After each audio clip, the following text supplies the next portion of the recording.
Hello guys, i-share ko lang kung bakit hindi pa rin napapublish yung sale mo sa Rocket.ph.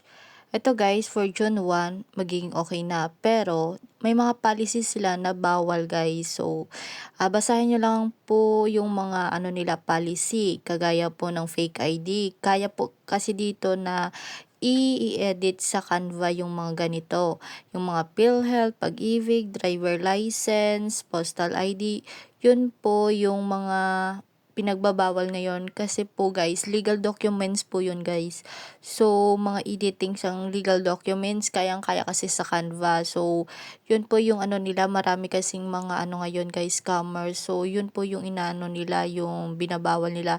Kasi po guys, meron din dito social media boosting services. So, mga fake din yun guys, kagaya sa TikTok na lumalabas. Marami kasing ginagaya sila na hindi naman totoo. So, ang iba dun guys, okay, ang iba hindi. Kaya, marami po silang ganun guys. So, na po yung Rocket.ph na mga seller na iba na hindi sila, guys, totoo. So, yun lang po guys kung bakit hindi napapublish guys. Thanks. Review nyo na lang po yung ipapublish nyo guys simula June 1.